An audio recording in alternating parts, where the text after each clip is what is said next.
Sêneca, Cartas a Lucílio.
Livro 20. Exiges-me que aumente o ritmo das minhas cartas. Façamos as contas. Verás que não estou em dívida para contigo. Tinha ficado acordado entre nós que as tuas cartas precederiam as minhas. Ou seja, tu escrevias-me e eu respondia. Apesar disso, não vou fazer-me difícil, pois sei que serás um devedor de confiança. Cá estou então a escrever-te antecipadamente, mas sem fazer o que Cícero, esse mestre da eloquência, pedia a Ático que fizesse, que mesmo sem ter assunto, escrevesse o que lhe viesse a ideia. Comigo nunca haverá falta de matéria a desenvolver, já sem falar daqueles temas que preenchem as cartas de Cícero. Qual candidato em campanha eleitoral? Quem se apresenta como candidato de um grupo e quem o faz contando apenas consigo mesmo. Quem procura ceder ao consulado com esperança no auxílio de César. Quem se apoia em Pompeio. Quem se fia no poder da corrupção. Até que ponto Cecílio é um agiota implacável, ele a quem nem os parentes conseguem arrancar uma moeda por menos de 12% de juro. É mais importante cuidar dos nossos próprios males que dos alheios, analisarmos-nos com maior empenho, verificarmos a quantas situações somos candidatos e não nos deixarmos eleger. Isto, meu caro Lucílio, é o que se chama proceder com nobreza, agir com segurança e liberdade. Nada pedirmos para nós, atravessar incólumes todos os comícios da fortuna. Quando convocadas todas as tribos, os candidatos, cada um por seu lado, se angustiam com o resultado das eleições. Um vai prometendo diretamente dinheiro aos eventuais votantes, outro faz o mesmo por intermédio de um testa de ferro. Outro cobre de beijos as mãos daqueles mesmos a quem, caso seja eleito, não consentirá que lhe apertem a mão. Mas todos aguardam com ansiedade a proclamação oficial dos resultados. Já imaginaste como é delicioso ficar à margem a observar toda essa negociata sem pretender comprar ou vender nada? Maior, muito maior satisfação ainda terá quem não observar à distância apenas os comícios pretoriais ou consulares, mas também esses outros, bem mais importantes, em que todos os homens se dirigem à fortuna com pedidos. Um quer a honraria anual de uma magistratura, outro uma forma vitalícia de poder, outro sucesso na guerra e o consequente triunfo, outro a riqueza, outro um casamento e filhos, outro a saúde para si e para os seus. Só uma grande alma será capaz de nada pedir, de nada implorar, de, pelo contrário, dizer: nada me interessas, fortuna, estou fora do teu alcance. Sei bem como tu repeles os catões e exaltas os vatínios. Nada peço para mim. Chama-se a isto cortar pela base o poder da fortuna. Aqui tens o que posso dizer-te constantemente, a matéria que poderei estar sempre a debater, pois ambos vemos à nossa roda inúmeros milhares de pessoas inquietas que, a fim de obterem algo de altamente nocivo, andam com perseverança a praticar o mal, sempre à procura de coisas que, logo a seguir, deixam de lhes interessar, ou mesmo as enchem de repulsa. Já viste alguém contentar-se com uma coisa que, antes de a obter, lhe parecia mais que suficiente? A felicidade, ao contrário da opinião corrente, não é ambiciosa, mas sim modesta, e por isso mesmo nunca sacia ninguém. Tu pensas que aquilo que satisfaz o vulgo é elevado, porque ainda estás longe da perfeição estoica. Para quem alcançou, tudo isso é absolutamente rasteiro. Minto, para quem começou a subir até esse nível, pois o ponto que tu pensas ser já o mais alto não passa de um degrau. Toda gente é infelizmente confundida pela ignorância da verdade, enganada pela opinião vulgar. Procura como se fossem bens certas coisas que, depois de muito penar para as conseguir, verifica serem nocivas, inúteis ou inferiores ao que esperava. A maior parte das pessoas sente a admiração por coisas que só ao fim de algum tempo se revelam ilusórias, e assim é que o vulgo toma por bom o que apenas parece grande. Para que o mesmo nos não suceda a nós, vamos investigar o que é o bem. As concepções sobre o bem são diversas, como diversas são as definições que cada filósofo dele dá. Alguns definem-no dizendo que o bem é aquilo que alicia as almas, que as atrai até si. A isto objetaremos desde logo. Esse atrai, sim, mas para a desgraça. Sabes bem, como muitos males são sedutores, há uma grande diferença entre a verdade e a aparência da verdade. Por isso, mesmo o bem é indissociável da verdade, pois não pode ser boa uma coisa não verdadeira. Mas aquilo que atrai insidiosamente até si tem somente a aparência de verdade. Insinua-se, seduz, alicia. Outros pensadores propuseram esta definição. O bem é tudo quanto desperta a vontade de si mesmo, que provoca um movimento da alma na sua direção. Também aqui temos uma objeção a fazer. Há muitas coisas que provocam o movimento da alma, mas que, tornando-se apetecíveis, redundam em detrimento de quem as apetece.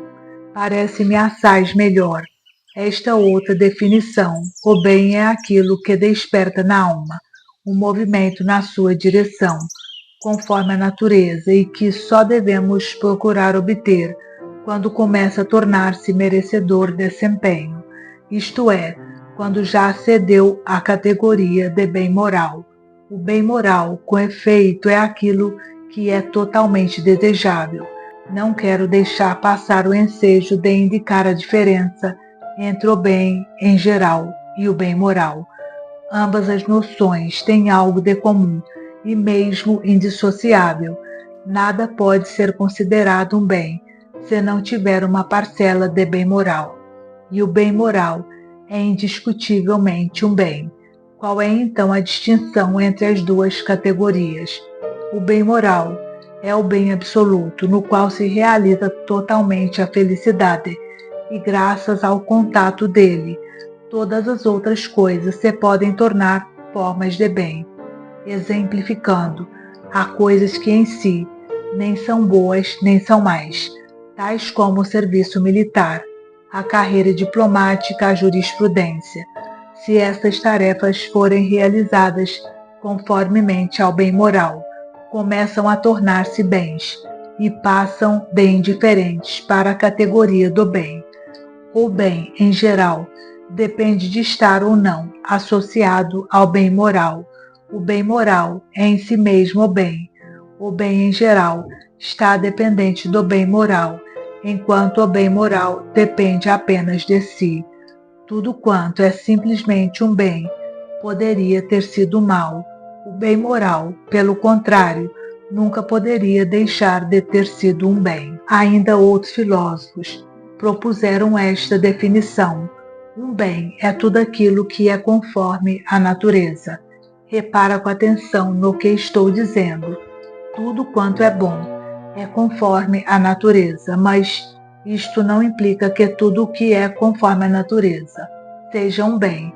Há muita coisa conforme à natureza, mas tão insignificante que nem chega a merecer o nome de bem. Coisas ligeiras, em suma, irrelevantes. Ora, um bem não pode ser diminuto e irrelevante, pois enquanto for diminuto, não chega a ser um bem, e quando começa a ser um bem, cessa de ser insignificante, porque critério se reconhece um bem quando é conforme à natureza de uma maneira absoluta. Tu dizes que todo bem é conforme à natureza, pois tal é a sua propriedade. Dizes depois que há certas coisas, conforme à natureza, que não são bens. Mas por que afinal é que aquele é um bem, e essas outras coisas não o são? Se um e outras participam de um traço fundamental comum, o serem conformes à natureza, de que modo é que aquele adquire uma propriedade que estas não possuem, graças à sua própria magnitude? Não te dou novidade alguma, se disser que há coisas que ao crescer se transmutam. À medida que um ser humano vai evoluindo de recém-nascido até o estado adulto, dá-se uma alteração nas suas propriedades. Começou por ser irracional, depois torna-se racional. Com o crescimento, certas coisas não mudam apenas de tamanho, mudam também de natureza. Vais objetar-me que uma coisa não se torna diferente por se tornar maior. Quer enches de vinho uma garrafa ou um barril, o resultado é o mesmo. Em ambos os recipientes, as propriedades do vinho são as mesmas. Também o sabor de um bocadinho de mel é o mesmo que o de uma grande quantidade. Esses exemplos não são pertinentes.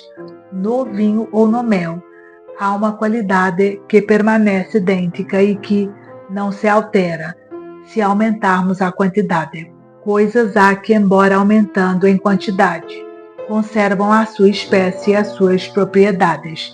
Em outras, após muitos acrescentos, surge mais um acrescento final, que as transforma e dá ao conjunto um caráter diferente do que tivera até então. Um arco de abóbada depende de uma só pedra, aquela que se introduz como cunha no meio das arcadas laterais e, pelo seu próprio peso, as mantém em posição. Por que motivo esse último acrescento, embora quantitativamente diminuto, assume um papel tão decisivo? Porque faz algo mais do que aumentar a quantidade, traz a plenitude. Durante o processo, há coisas que perdem a forma antiga e revestem uma nova. Quando o nosso espírito dilata qualquer coisa interminavelmente e acaba por cansar-se com as proporções que o defrontam, começa a dizer que está ante uma coisa infinita, ou seja, uma coisa que a princípio parecia grande, sim, mas finita, reveste um aspecto muito diferente do que primitivamente tivera. Também pode acontecer que nós queiramos cortar um objeto e a empresa se revele difícil. Por fim, e à medida que as dificuldades crescem, verifica-se que o objeto é indivisível. Semelhantemente, também passamos de um movimento lento e quase imperceptível até a imobilidade, de uma forma idêntica a algo que é conforme à natureza, aumentando de proporções, acaba por assumir outras propriedades e transforma-se em bem. Sempre que descubro algo de interessante, não fico à espera que tu me digas, toca a partilhar. Eu mesmo me encarrego de o fazer. Queres saber o que descobri desta vez? Podes abrir a bolsa, é uma simples questão de lucro. Vou ensinar-te como poderás tornar-te rico, num abrir e fechar de olhos. Como ficaste desejoso de ouvir a lição. E fazes bem. Vou levar-te ao maior dos tesouros, pelo caminho mais curto. Vais, no entanto, necessitar de um credor. Se queres dedicar-te ao negócio, terás de pedir dinheiro emprestado. Eu não pretendo, porém, que o faças por intermédio de um fiador, nem que o teu nome ande aí na boca dos prestamistas. Vou pôr à tua disposição aquele credor que Catão recomenda. Nunca peças emprestado, senão a ti próprio, por pouco que seja. Se pedirmos a nós mesmos aquilo que nos falta, esse pouco será suficiente. Não há qualquer diferença, Lucílio amigo, entre carecer de desejos ou ter muitas posses. Em ambos os casos, o essencial da questão está em não sentirmos angústias. Eu não te recomendo que recuses a ti próprio as necessidades naturais, até porque a natureza é obstinada e tem exigências impossíveis de não satisfazer.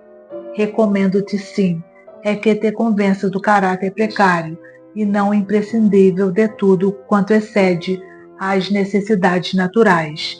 Por exemplo, se temos fome, precisamos de comer, mas que comamos pão de segunda ou pão de qualidade extra. Isso já não tem a ver com a natureza, que apenas exige de nós que enchamos o estômago, sem cuidar de requintes. Se estamos com sede, também não importa nada a natureza, que vamos buscar água ao tanque mais próximo ou que, pelo contrário, aguardemos num reservatório rodeado de neve para mantermos artificialmente fresca. A natureza apenas reclama que matemos a sede, que bebamos por um copo em ouro, em cristal ou em mirra, ou por um púcaro de tíbur, ou pela concha das mãos. Tudo isso é irrelevante. Toma em consideração a finalidade última de cada coisa, e assim evitarás o supérfluo. Estou cheio de fome, pois bem, estendo a mão para o alimento mais próximo, e a própria fome servirá de condimento àquilo que eu levar à boca. Quem está esfomeado não se faz esquisito. Imagino que estás ansioso por saber qual a ideia que, neste momento, faz as minhas delícias. Esta máxima, que do meu ponto de vista é excelente. O sábio é o mais enérgico pesquisador das riquezas naturais. Vens banquetear-me com uma travessa vazia. Dirás, queres ludibriar-me? Eu já estava com os cofres abertos, já me punha a pensar em que mares me aventuraria a negociar, de que impostos do Estado me faria arrendatário, que mercadorias me dedicaria a importar. Prometes-me riquezas e ensinas-me a aceitar a pobreza. Isso é querer entrujar-me. Queres tu dizer que chamas pobre a um homem a quem nada falta? Ora, a quem nada falta devido à sua extrema capacidade de renúncia, e não graças aos benefícios da fortuna. Por outras palavras, tu não consideras rico um tal homem apenas porque as suas riquezas são, por natureza, ilimitadas? O que achas tu preferível, ter muito ou ter o suficiente? Quem muito tem, mais deseja, o que só prova que ainda não tem o suficiente. Quem tem o suficiente consegue qualquer coisa que um rico nunca atinge, o termo dos seus desejos. Não consideras isto uma riqueza só porque, por sua causa, nunca ninguém foi proscrito? Porque, por sua causa, nunca um filho envenenou o pai, nem uma mulher o marido. Porque em tempo de guerra permanece em segurança, mas em tempo de paz não dá juros. Porque não é arriscado possuí-la, nem trabalhoso administrá-la. Acho que é ter poucas posses, limitar-se a não sentir frio, nem fome, nem sede. Júpiter não possui mais do que isso. O que é suficiente nunca é pouco, tal como nunca é muito o que é insuficiente. Depois de vencer Dario e conquistar a Índia, Alexandre continua pobre. Estou a mentir? Ele continuou à procura de mais terra a conquistar. Aventurou-se por mares desconhecidos. Lançou novas armadas pelos oceanos fora e, por assim dizer, despedaçou as barreiras do mundo. O que basta à natureza foi insuficiente para este homem. Descobriu-se alguém que, depois de ter tudo, ainda ambicionasse mais. Tal é a cegueira da mente humana. Tantos homens, à medida que vão avançando, se esquecem dos seus primeiros passos. Este homem, ainda há pouco senhor contestado de um insignificante território, atinge os confins da terra e entristece-se por ter de regressar pelo mesmo caminho. O dinheiro nunca fez a riqueza de ninguém. Pelo contrário, só faz com que cada um deseje ainda mais do que já tem. E sabes tu qual a causa deste fenômeno? É que quanto mais dinheiro se tem, mais fácil se torna multiplicar esses capitais. Em conclusão, vai buscar a tua escolha qualquer desses homens, cujo nome se cita a par dos de Crasso ou de Lícino. Ele que traga os seus livros de contas e faça o cálculo do capital que já possui e também do que espera vir a obter. Se confias na minha opinião, tal homem é pobre. Se prefere seguir a tua, poderá vir a ser pobre um dia. Em contrapartida, um homem que se adapte às estritas exigências da natureza, não só se não sente pobre, como nem sequer receia a pobreza. E para que saibas até que ponto é difícil limitarmos os nossos bens ao estritamente natural, digo-te que até o sábio que acabamos de reduzir ao mínimo indispensável e que, por isso, tu achas ser pobre, possui algo de supérfluo. A generalidade das pessoas, porém, deixa-se cegar e fascinar pela riqueza material.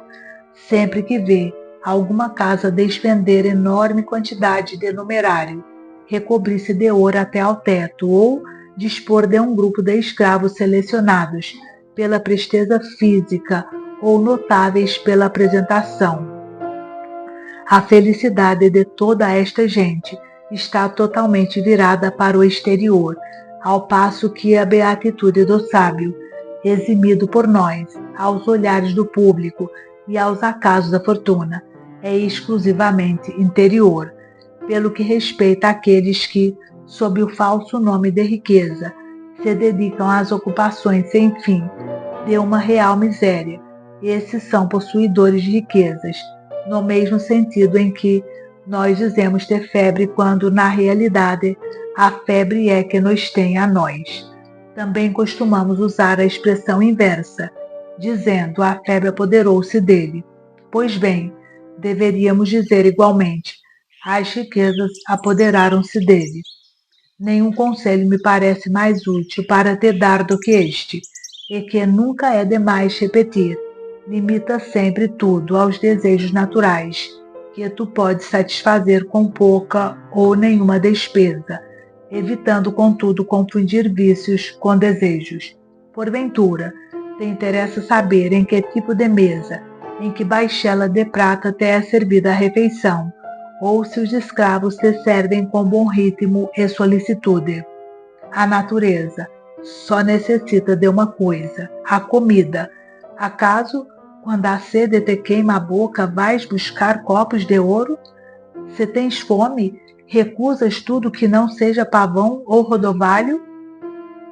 A fome dispensa pretensões, apenas reclama ser saciada, sem cuidar grandemente com que o triste prazer da gula vive atormentado na ânsia de continuar com vontade de comer, mesmo quando saciado, de buscar um modo como atulhar, e não apenas encher o estômago, de achar maneira de excitar a sede extinta, logo à primeira golada. Tem por isso toda a razão Horácio, quando diz que a sede não se interessa pela espécie de copo ou pela elegância da mão que o serve.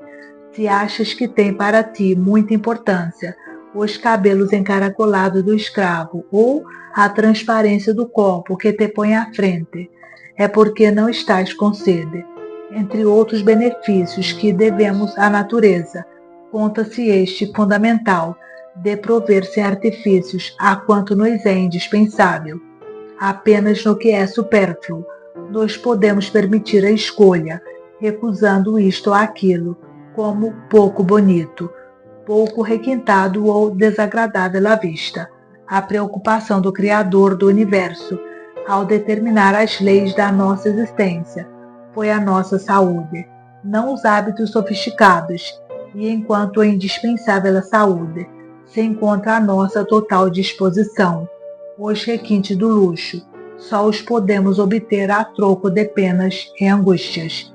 Tiremos, portanto, partido deste inestimado benefício que devemos à natureza. Pensemos que a nenhum outro título ela merece mais a nossa gratidão do que por nos facultar o uso sem repugnância de quanto podemos naturalmente desejar. Na tua carta, depois de teres divagado por várias questões menores, acabaste por fixar-te numa que desejas ver tratada por completo: como é que nós adquirimos as noções de bem e de moral. Em outros pensadores, estas duas noções são distintas. Para nós estoicos, são apenas aspectos de uma realidade única. Já me explico melhor. Consideram alguns como bem tudo aquilo que é útil e, consequentemente, chamam bem a riqueza, aos cavalos, ao vinho ou ao calçado. De tal modo está aviltada neles a ideia de bem que até a fazem descer a estas coisas mesquinhas. Por moralidade entendem a noção teórica dos deveres imperativos, tais como cuidar religiosamente do pai na velhice, ajudar um amigo na miséria, mostrar coragem numa expedição militar e exprimir opiniões com prudência e moderação. Para nós, como disse, aquelas duas noções são formas de uma só realidade. Nada é um bem, se não for conforme a moral. Tudo quanto é conforme a moral é necessariamente um bem. Penso que será dispensável acrescentar qual a diferença entre ambas as noções, pois já muitas vezes me pronunciei sobre o assunto. Acrescentarei somente este ponto: nós nunca tomamos como um bem qualquer coisa que possa ser usada para o mal. Ora, tu bem vês a quantidade de gente que usa para o mal a riqueza, a posição social, a força física. Vamos lá, então, ao problema sobre o qual me pedes que te fale, ou seja, como é que nós adquirimos a primeira noção de bem e de moral. A natureza não nos podia ter dado estas noções. Ela apenas nos proporcionou as condições para a ciência, e não a própria ciência. Alguns dizem que nós tropeçamos nessa noção, o que é absolutamente incrível. Imaginar que a visão da virtude foi ao encontro de alguém por puro acaso. Em nossa opinião, foi a observação e a comparação de diversos fenômenos que nos levou à conclusão. Na nossa escola, entendemos que se chegou aos conceitos de moral e de bem por meio da analogia. Já que os gramáticos latinos deram direito de cidade a este termo de analogia, entendo que o não devemos proscrever, mas sim usá-lo de pleno direito. Empregá-lo-ei, portanto, não já como vocábulo de importação, mas sim como palavra de uso corrente. Vejamos agora em que consiste, neste caso, a analogia. Nós demos-nos conta da saúde do corpo. A partir daí, deduzimos a saúde da alma.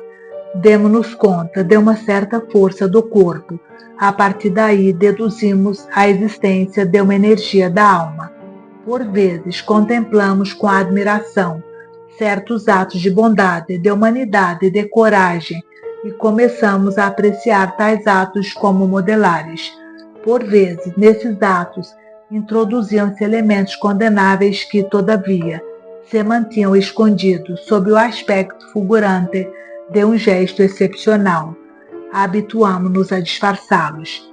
A natureza leva-nos a exagerar o que merece louvores, e toda gente, ao exaltar a glória de alguém, ultrapassa sempre a verdade.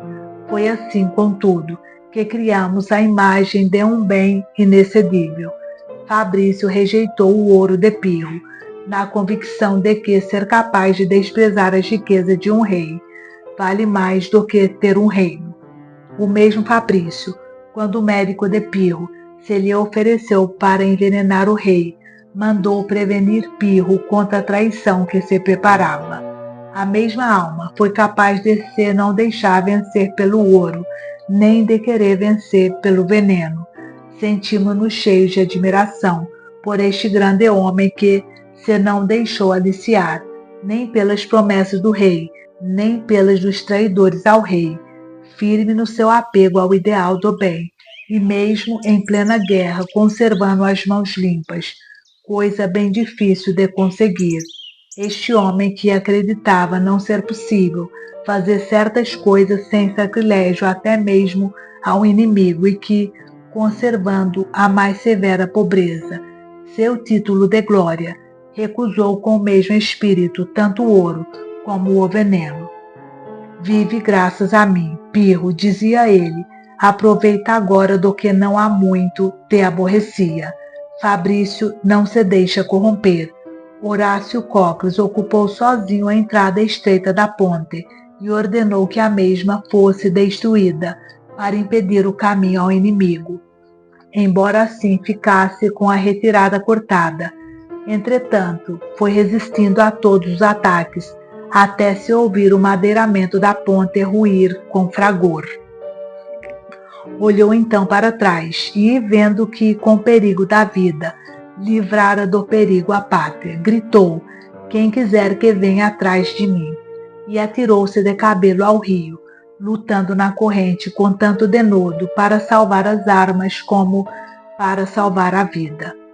Recoberto gloriosamente das suas armas vitoriosas, voltou a Roma tão seguro de si como se tivesse vindo pela ponte. São atos como estes que nos fazem conceber o que seja a virtude. Vou acrescentar uma observação que poderá talvez parecer estranha. Por vezes, o mal real apresenta o aspecto de bem moral, e igualmente a perfeição moral evidencia sob um aspecto diametralmente oposto. Como sabes, há vícios que estão muito próximo da virtude, e mesmo em indivíduos completamente destituídos de escrúpulos, pode notar-se uma certa afinidade com o bem. Por exemplo, o esbanjamento pode passar por generosidade, apesar da enorme diferença que há entre saber dar e não saber conservar. Muitos homens há, Lucílio, digo-te eu, que mais do que dar apenas dissipam, pois eu não considero generoso quem desbarata os seus próprios bens. A indiferença pode passar por amabilidade e a inconsciência por coragem. É esta afinidade que nos obriga a tomar atenção e a bem distinguir comportamentos semelhantes na aparência, mas imensamente distintos na realidade. Ao observarmos homens que se notabilizaram por alguma ação fora do comum, começamos a reparar que um deles, por exemplo, realizou algo com grande entusiasmo e força de caráter, mas que isso foi uma ação isolada. Vemos um outro ser corajoso na guerra, mas cobarde no foro, suportar com dignidade a pobreza, mas rebaixar-se ante as más línguas.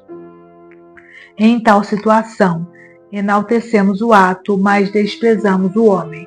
Em contrapartida, vemos um outro mostrar-se generoso para com os amigos e tolerante para com os inimigos, tratando com a mais completa isenção os assuntos do Estado e os seus próprios, e mostrando-se tão capaz de aguentar os pesados encargos impostos, como de revelar capacidade para agir no momento oportuno.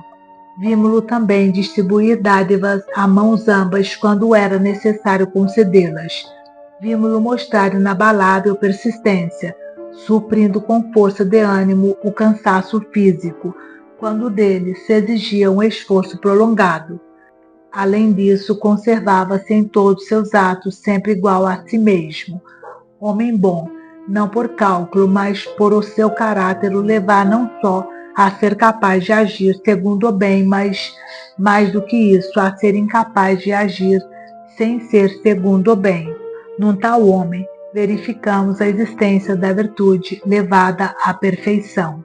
A virtude subdivide-se em 4 aspectos: refrear os desejos, dominar o medo, tomar as decisões adequadas, dar a cada um o que lhe é devido. Concebemos assim as noções de temperança, de coragem, de prudência e de justiça, cada qual comportando os seus deveres específicos. A partir de que, então, concebemos nós a virtude. O que nula revela é a ordem por ela própria estabelecida, o decoro, a firmeza de princípios, a total harmonia de todos seus atos, a grandeza que a eleva acima de todas as contingências. A partir daqui, concebemos o ideal de uma vida feliz, fluindo segundo um curso inalterável, com total domínio sobre si mesma. E como é que este ideal aparece aos nossos olhos? Vou dizer-te. O homem perfeito, possuidor da virtude, nunca se queixa da fortuna, nunca aceita os acontecimentos de mau humor. Pelo contrário, convicto de ser um cidadão do universo, um soldado pronto a tudo, aceita as dificuldades como uma missão que lhes é confiada.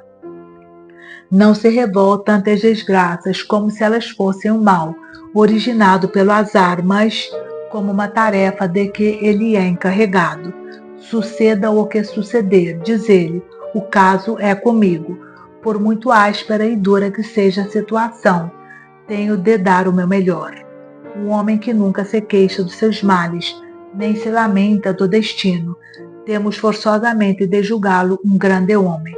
Tal homem dá a conhecer a muitos outros a massa de que é feito, brilha tal como Archote no meio das trevas, atrai para junto de si todas as almas, dada a sua impassível tranquilidade, a sua completa equanimidade para com o divino e o humano. Tal homem possui uma alma perfeita, levada ao máximo das suas potencialidades, tal que acima dela nada há senão a inteligência divina, uma parte da qual, aliás, transitou até este peito mortal. E nada há de mais divino para o homem do que meditar na sua mortalidade, consciencializar-se de que o homem nasce para, ao fim de algum tempo, deixar esta vida, perceber que o nosso corpo não é uma morada fixa, mas uma estalagem onde só se pode permanecer por breve tempo, uma estalagem de que é preciso sair, quando percebemos que estamos a ser pesados ao estalajadeiro. A melhor prova, caro Lucílio, de que a alma provém de alguma origem elevada, é ela ser capaz de julgar limitado e sem horizontes este espaço em que se move, e ser capaz de não recear sair daqui, porquanto, lembrando-se bem de onde veio, sabe igualmente para onde irá. Não nos damos nós conta das limitações que nos afligem, dos problemas que o nosso corpo nos dá? Ora nos queixamos da cabeça, ora do estômago, do peito ou da garganta. Umas vezes são os nervos, outras os pés que nos atormentam. Hoje é a diarreia e amanhã a expectoração. Por vezes temos sangue em excesso, outras a menos. De um lado e de outro nos empurram, tentando pôr-nos na rua. Isto é precisamente o que costuma suceder quando nos instalamos em casa alheia. E, no entanto, embora nos tenha cabido em sorte um corpo prestes a desfazer-se, fazemos planos para a eternidade, projetamos as nossas esperanças até ao máximo limite possível da vida humana, sem haver riqueza ou poder que nos sacie, que pode haver de mais impudente e estúpido. Nada satisfaz esses seres que em breve hão de morrer, que já estão mesmo a morrer, pois cada dia nos aproxima mais do último, e cada hora nos empurra a todos, até ao ponto de onde cairemos. Vê bem a cegueira das nossas mentes. O que chamamos futuro já está acontecendo. Uma boa parte dele já pertence mesmo ao passado.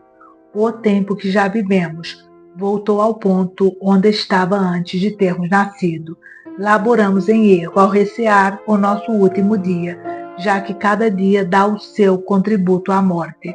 O último passo que damos antes de cair não é a causa da nossa debilidade, é apenas o ponto em que ela se manifesta. O último dia empurra-nos para a morte, mas em todos os outros nos fomos aproximando dela. A morte vai nos colhendo gradualmente, não nos arrebata de repente. Por isso mesmo, uma grande alma, consciente da sua natureza superior, esforça-se por se comportar com dignidade e diligência no posto para onde é destacada, sem tomar como seu nenhum dos objetos que a rodeiam, mas como estrangeira em trânsito que é, servindo-se deles apenas como de coisas emprestadas.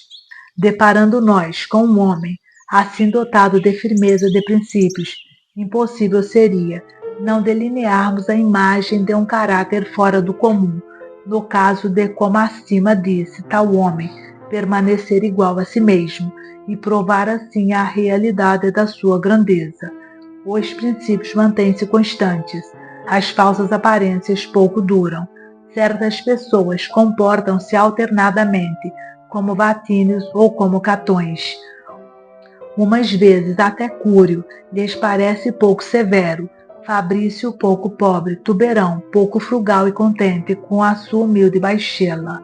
Outras vezes rivalizam com as riquezas de Lícino, os banquetes de Apício, os luxos de Mecenas. Não há melhor indício de um espírito mal formado do que a instabilidade e a permanente oscilação entre a afetação pela virtude e o amor pelo vício. Ora possuía 200 escravos, ora só 10, ora só falava de reis, de tetrarcas, de luxos e grandezas, ora exclamava, só quero uma mesa de 3 pés, uma simples concha de sal e uma toga grosseira que me proteja do frio. Desse alguém 1 milhão a este homem frugal e sem ambições, e dentro de 5 dias nenhuma moeda restava. Quantos homens não há, semelhantes a personagem destes versos de Horácio Flaco, sempre instáveis, praticamente irreconhecíveis, de tal modo erram ao sabor de ventos contrários. Muitos, disse eu, são quase todos. Ninguém há que diariamente não mude de intenções e de objetivos. Ora querem um casamento legítimo, ora preferem uma amante, ora se portam como tiranos, ora se mostram mais obsequiosos do que um escravo, ora andam em pântanos de orgulho até se tornarem odiosos, ora se encolhem e humilham ao mais baixo grau, ora dissipam fortunas, ora as acumulam avaramente. Nada denuncia melhor a falta de princípios morais do que este assumir alternado de diferentes rostos que, para cúmulo da desfaçatez, são cada um deles sempre diversos de si mesmos.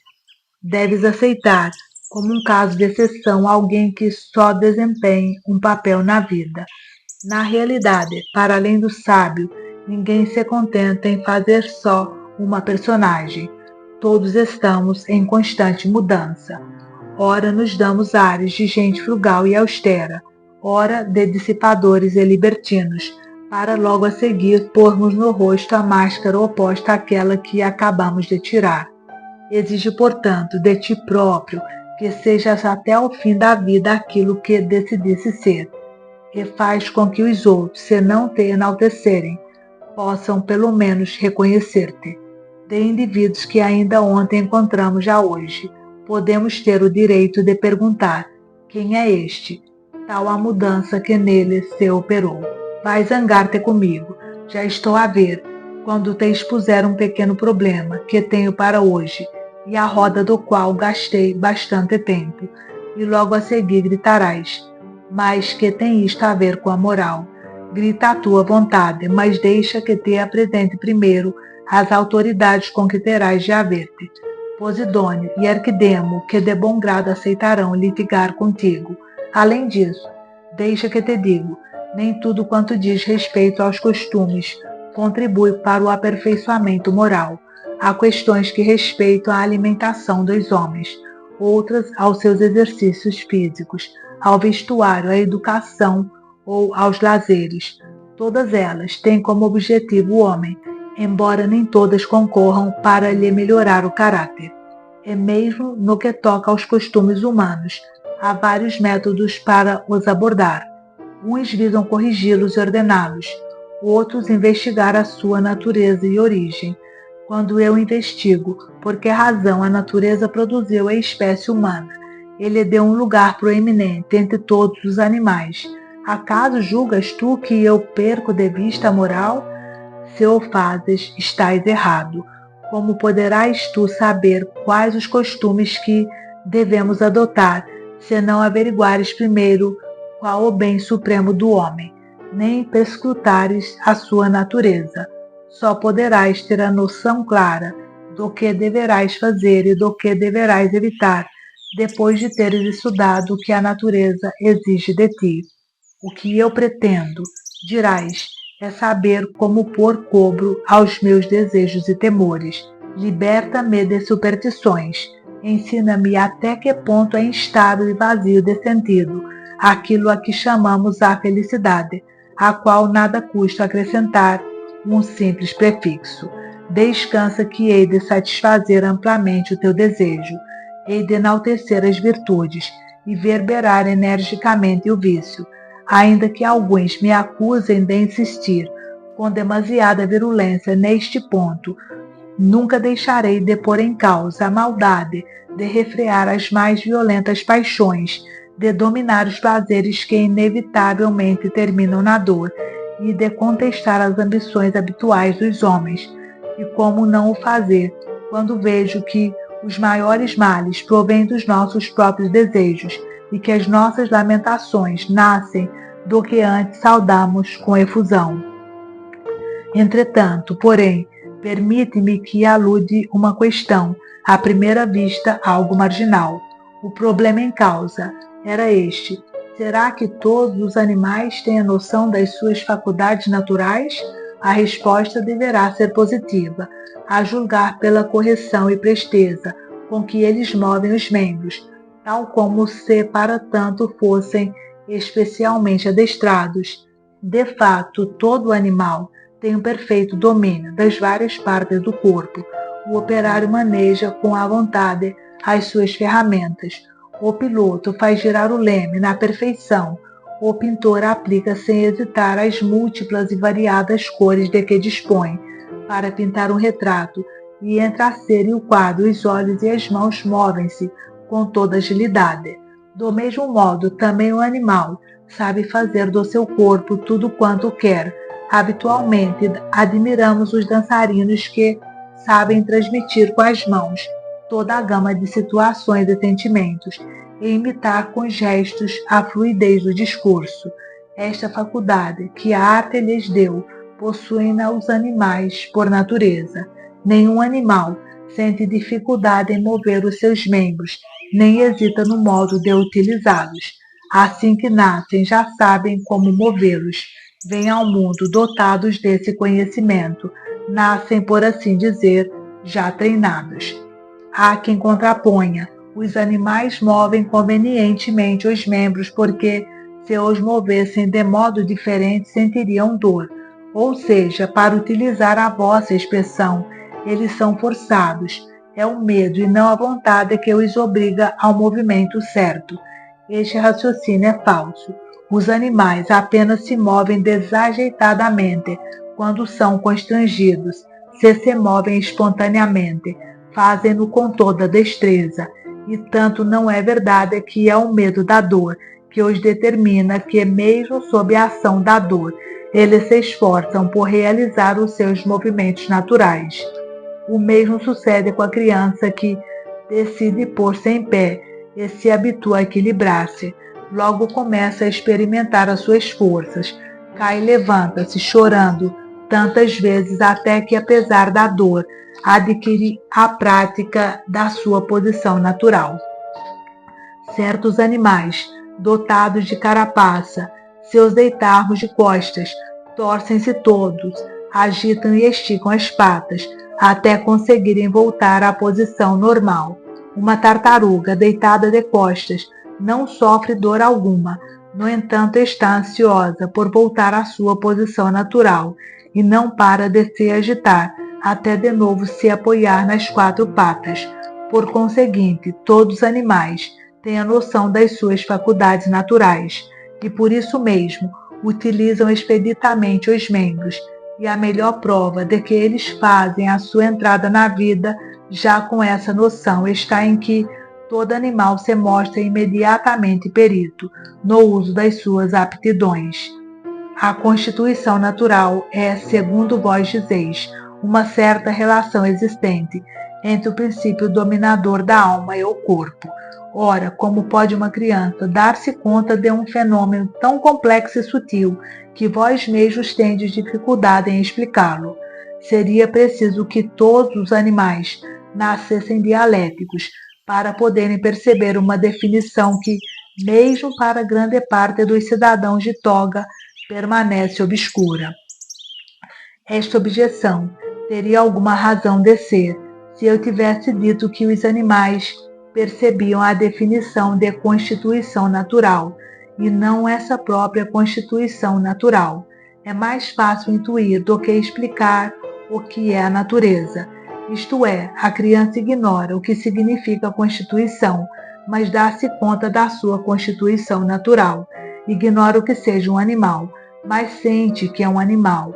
Mais ainda, ela percebe-se de qual seja a sua constituição natural, de forma confusa, global e obscura.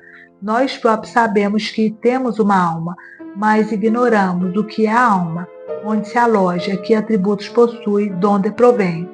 Semelhante à intuição que nós temos de possuir uma alma, embora dela ignoremos a natureza e a localização, é a intuição que tem os animais da sua constituição natural.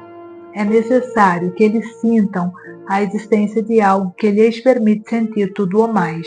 É necessário que eles tenham o sentimento de algo, a que obedecem de algo que os condiciona. Todo e qualquer de nós se apercebe da existência de qualquer coisa que origina os nossos movimentos, embora sem saber que coisa é essa. Percebe em si mesmo a existência de determinadas tendências, embora ignore o que elas são e de onde elas provêm. Semelhantemente, as crianças e os animais têm da parte principal de seu ser uma certa noção, embora insuficientemente nítida e clara. Vós dizeis, prossegue o nosso antagonista, que todo animal se adapta imediatamente à sua constituição natural, que a constituição natural do homem é racional e que por isso o homem se adapta a ela, não enquanto animal, mas sim enquanto racional, uma vez que o homem se preza a si mesmo, apenas na medida em que é homem. Ora, como pode uma criança que ainda não é racional adaptar-se a uma constituição racional? Cada idade tem a sua constituição própria, que difere da infância para a puberdade, a adolescência e a velhice, e todos os homens se adaptam à constituição que, de momento, é a sua. A criança, por exemplo, não tem dentes, tem de adaptar-se a essa constituição. Nascem-lhe os dentes, adapta-se à nova situação. Também a planta, que há de vir a ser espiga de trigo, tem uma certa constituição, quando ainda é verde e mal emerge do solo. Uma outra, quando ganha forças e se ergue como colmo frágil, mas capaz de suportar a semente. Outra ainda, quando já madura, está pronta para entregar à eira a espiga endurecida. Seja qual for a sua constituição momentânea, é a esta que se submete, é a esta que se adapta. Recém-nascido, criança, adolescente, velho, fases diferentes da vida. E todavia eu sou o mesmo que já foi recém-nascido, criança e adolescente. Ou seja, conquanto a constituição de cada um de nós se vá alterando, a adaptação própria à constituição natural permanece idêntica. A natureza incumbe-me de cuidar de mim, e não de uma criança, de um jovem ou de um velho.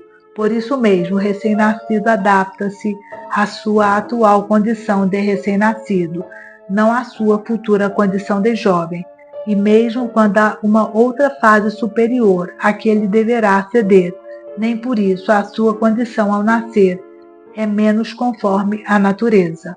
O animal começa por se interessar por si mesmo, porquanto necessita de um ponto central de referência. Se eu busco prazer, é para mim que eu busco. Daí o cuidado com a minha pessoa. Se eu evito a dor, é em meu proveito que eu faço. Daí o cuidado com a minha pessoa. E se eu faço tudo em atenção à minha pessoa, é porque o cuidado com a minha pessoa sobreleva a tudo ou mais. Todos os animais nascem com esta tendência inata não adquirida. A natureza produz as suas crias gradual e não abruptamente, e como protetor mais adequado é o que está mais próximo, cada animal se encarrega da sua própria proteção. Por esta razão, conforme te disse em cartas anteriores, mesmo os animais novinhos, acabados de sair do útero materno ou de um ovo, sabem instintivamente de onde lhes pode vir o perigo e evitam o que lhes pode causar a morte. Basta ver passar a sombra das aves de rapina para que as suas presas habituais procurem pôr-se a salvo. Nenhum animal entra nesta vida sem conhecer desde logo o medo da morte.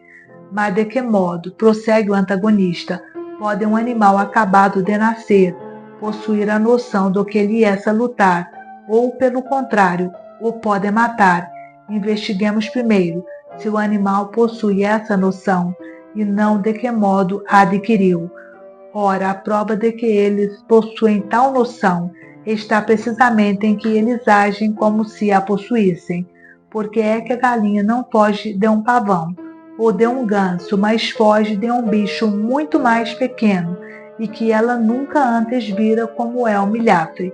Porque é que os pintos têm medo do gato, mas não temem o cão? É evidente que eles possuem um conhecimento inato, não deduzido da experiência, daquilo que lhes pode fazer mal, uma vez que já mostram medo mesmo antes de passarem pela experiência do perigo. E não imagines tu que isto sucede por acaso. Os animais só temem os seus inimigos naturais, e nunca se esquecem de precaver-se diligentemente contra eles. Antes fogem sempre da mesma forma diante de tais inimigos. Além disso, não se vão tornando mais medrosos à medida que vão vivendo, donde se conclui que não foi a experiência que lhes instigou o medo, mas sim o instinto natural de autoconservação. Os hábitos nascidos da experiência são tardios e de vária ordem, enquanto os dotes naturais são idênticos e imediatos para todos os animais. Se quiseres, posso dizer-te como é que cada animal é levado a compreender aquilo que lhe é nocivo. O animal percebe que é constituído de carne e entende de imediato quais as coisas capazes de cortar, queimar ou esmagar a sua carne, e bem assim quais os animais preparados para lhe fazerem mal. Forma deles assim uma imagem hostil e ameaçadora. Estes processos estão interligados. De imediato, o animal adapta-se à necessidade de autoconservação e busca tudo quanto lhe é útil, evitando o que lhe pode fazer mal.